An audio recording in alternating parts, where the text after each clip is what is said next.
Hello there, my name is Basil, and today we'll answer the biggest question of all. How do I get operators as a new account?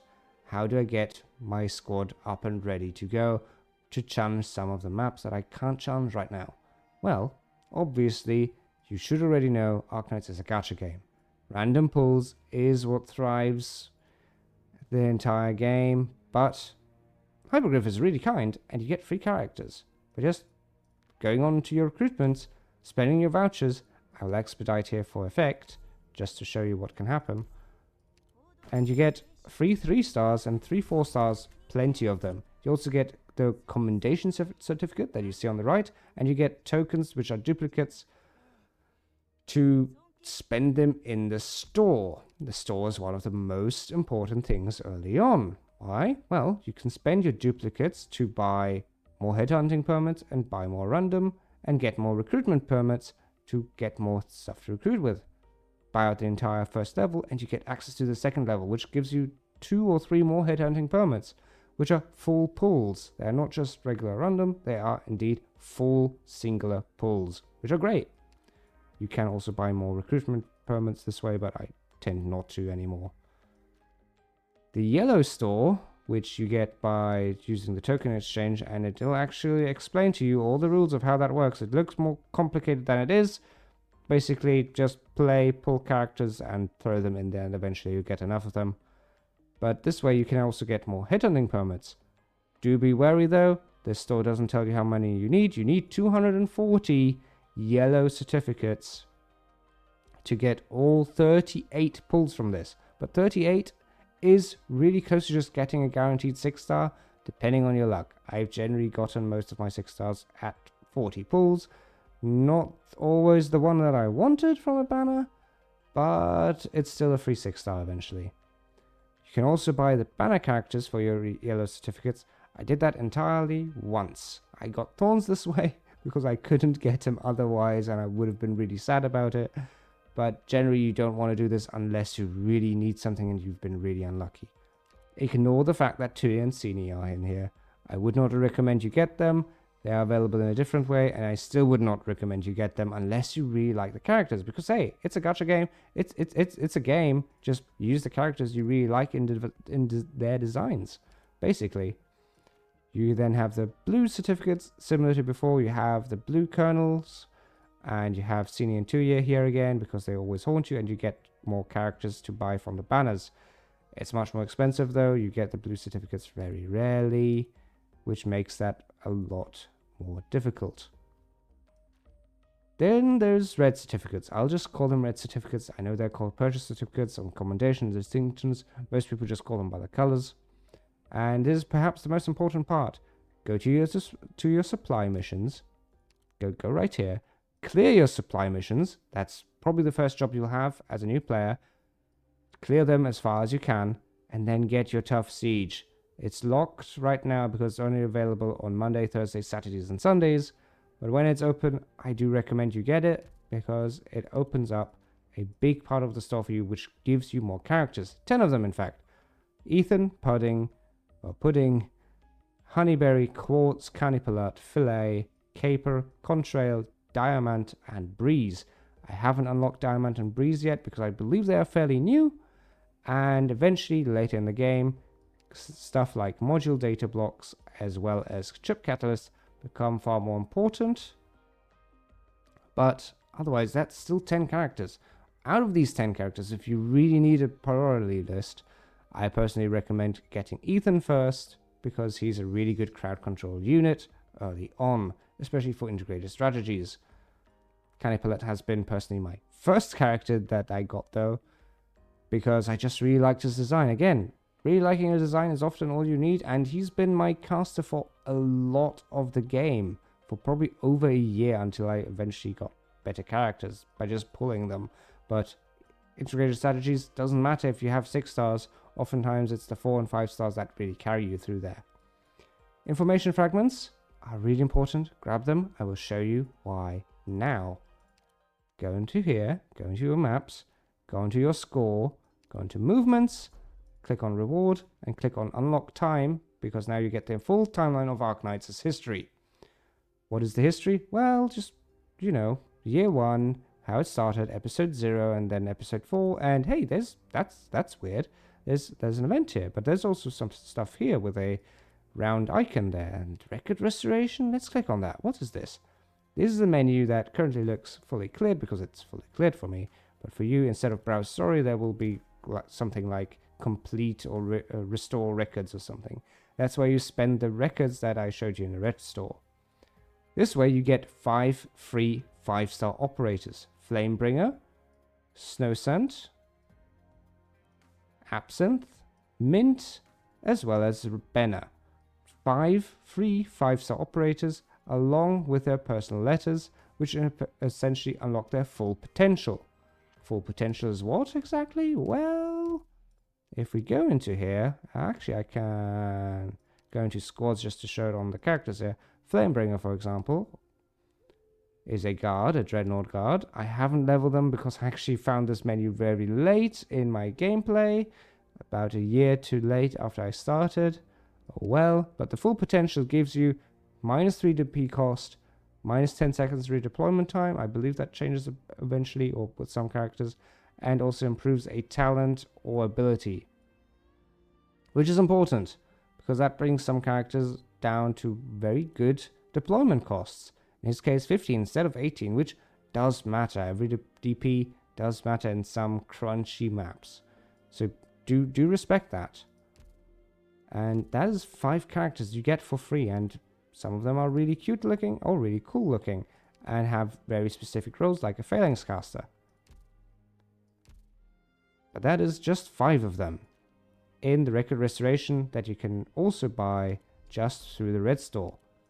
But there's more. You see all these ticks here. Well, there's events. And after a second rerun of a map, and I believe then sometime after, you get access to their full store. As you can see here, I cleared everything. I got 39 out of 39, and that allowed me to buy out the entire store, which is, most importantly, Granny at 10 points, which I believe you get 3 per map. I might be wrong though, but yeah, it's not that difficult. You get Granny, a free 5-star Vanguard, and at 18 points, you get her personal letter, again, full potential. That's a very strong Vanguard right there. A 5-star free Vanguard just by playing the event. I'm not sure if it's still... No, it is still here. There's still the weekly event crystal to unlock an event or one intermezzo every week. Do that. Clear it every week. Use it. If you don't use it and you're stuck at 3, it will, I think, unlock a random one. I'm not sure if it says that here, but oh well. Do that though. It's really good.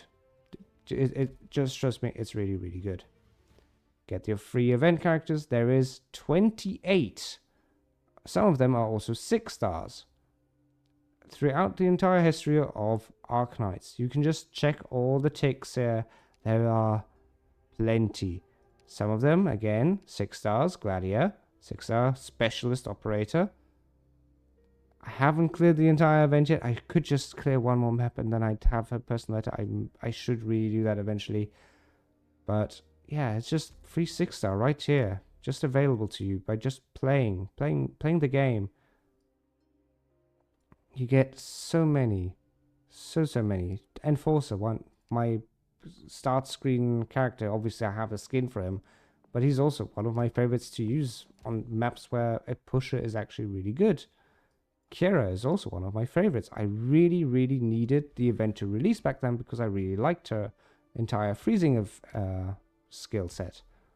You also get another free 6-star in form of Lumen, who I actually believe was one of the better characters. I believe he was an S-tier healer for a long while, if not still. So, yes, free characters aren't always S-tier. Not everything can be a Wizardel. But a lot of them are at least A-tier, or at worst B-tier, and honestly, Arknights is being cleared by 3 and 4 stars, so having 5 stars available to you is already really good. It's a strategy game. Getting more options available to you is basically what makes or breaks this game. Having more options. Now you can see, that's weird, the top ones here don't have anything. Well, that's because they haven't had their second rerun yet. Just wait a bit after their rerun. I believe actually some of them already got their second rerun. but then it takes some months afterwards as well for them to get their full rewards. But there's basically an event character waiting behind each and every one of these. In fact, I can show you some of them right now. I can show you that Visual is an event character, another free 6-star available to you, who is one of my favorite vanguards to use. There is also Sancta, a free 6-star available through an event. Sadly, he hasn't had a rerun yet, but he's really, really cool looking. There's also Lessing, another free 6-star through events. As you can see, there's just a lot. There's many and plenty of 6-stars available, as well as a lot of free 5-stars, such as Gera, who I've actually leveled up to full potential. This one is new, but oh well. We'll get into modules another day. But then there's characters like Hiya. How do I get them? How do I get characters like Hiya? She's a free 5-star, right? Well, there's integrated strategies, everybody, and there's 5 of them currently available, and by doing that, you get them fairly early on. I need to just scroll over all the way to the left, and after the 25th, you actually get your free character. And by just continuing to play the game in integrated strategies, which you should do because there's a lot of loot, there's a lot of money here, 30k LMD, getting resources, getting XP, all of this stuff is really, really important to grab. You get your free 5-stars leveled up, and these are specifically really good for these events as well. So do that. Get your stuff and just play integrated strategies. It's something I really enjoyed doing early on because you get a lot of resources. But that's 5 more characters right there. What's next? Contingency contract. I already said Tuya and Sieni are in here.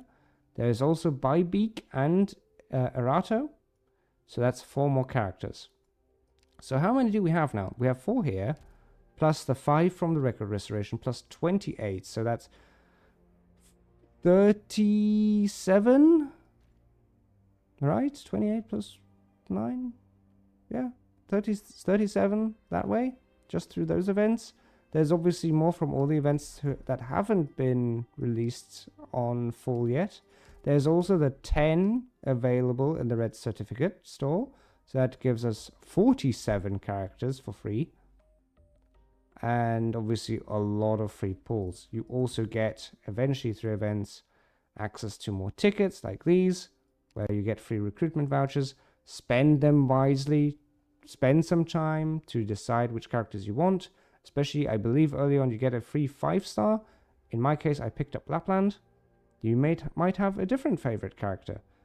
And by now, I'm just keeping these 4 and 3-star recruitment vouchers available for when they eventually release a new 4 or 3-star. Because as you can see, I've got full potential on all of them. By the way, do level them. They are not to be ignored. I've set it to rarity. I'm obviously kind of lazy. I haven't leveled them all because that's a task that is monstrous to do. But level them because they are really good and important, especially for integrated strategies. There's some 4-stars that I really, really recommend you level up, such as Gumi, who is a really good defender who heals herself and others. Korra, who's perhaps the beefiest character in the game with perhaps one of the highest defense stats in the game, even over some 6-stars. Obviously, there's some that beat that by a lot. But as a 4-star, having maybe the top 10 highest defense, maybe even top 5 highest defense, is insanity. There's Totter, who, if you're struggling with some invisible maps, hey, he can attack invisible enemies. Perfumer has a global heal. Heals everything. And there's some maps, I know, people will hate them. There's a supply map. I believe it is unfortunately the red map, if I'm correct about it. Because I don't think it's this one. No, it's not this one. But there is some maps where the map will slowly but surely try to kill you by just having a kind of fog or mist there, or heat waves that will do damage over time. You can counteract that with just healing against it by a global heal like Perfumer. There is a 6-star called Ayala, but you do not need them when you just have a 4-star available for free, which is fairly easy to do. Myrtle, I do hate her unfortunately because she's always recommended, but she is perhaps one of the best DP generators available early on for you. I just don't really like her because she's that overused, and that irks me a lot. There's Ethan. I haven't fully leveled him, but he is a really good character. He just looks very weird. Don't judge. But yeah, there's so many more 4-stars that I'd really love to level. I just do not have the resources available for it. But then there's all the 3-stars, and I did max them all, especially also the 2-stars and 1-stars. They are important, and maxing them also helps with your base. That is a completely different video though, so I won't get too much into it, but maxing them and getting them leveled up does help out a lot. But that is it. That is nearly 50 characters, and actually over 50 characters just because some characters haven't released yet. But that is over 50 characters that eventually will be available to you just by playing. And I did see that you do get these at level 60. Oh, you get the full replenishment at level 60. Okay, but otherwise you get that from the start. So just do that as soon as you can. Get your events up, play them. Beating event maps also gives you Originium, so do that. I haven't cleared this one, for example, but the first clear always gives you 1 for a 3-star clear. If you then do the challenge mode, you get another one, and each one of these is worth points. Do mind, it is worth points. Clearing everything, you can convert them, and I think 3 or 4 of them equal, yeah, just between 3 and 4 equals a full pull. So every 3 maps you clear, roughly speaking, is a full further pull, which does matter, especially early on. That's why I cleared all the maps, and that is also why I tend to actually clear all the story as much as I can. Clearing the story, clearing the main story further and further as you go. I have started to clear them with full challenge mode enabled. I haven't done all of them. I think I got stuck at 7 or 8 when I was last here. Yeah. So yeah, I got this far and did challenge mode so far. There's many more that you could do. Getting them, getting all the points, getting all your Originium, you get a lot. Just look at all these maps here. There's like 20 or 30 of these, which equal a lot of pulls. Grinding through that early on really helps getting characters. Saving up your points for characters you really, really want is also really important to the game. So, I hope that helps you with close to 50 free characters available right now. More of them once you get more of the events available. But that is it. Make sure to get your at least 2 to 3 daily recruitments going. Just do your weeklies and dailies. Do that. Do your missions. Be a good girl or good boy. Do that. And you will be set golden. I hope that helps you to decide what characters you really want and need, and to build up the squads that you require to beat all the maps. With that said, have a good one. Take care. Bye bye.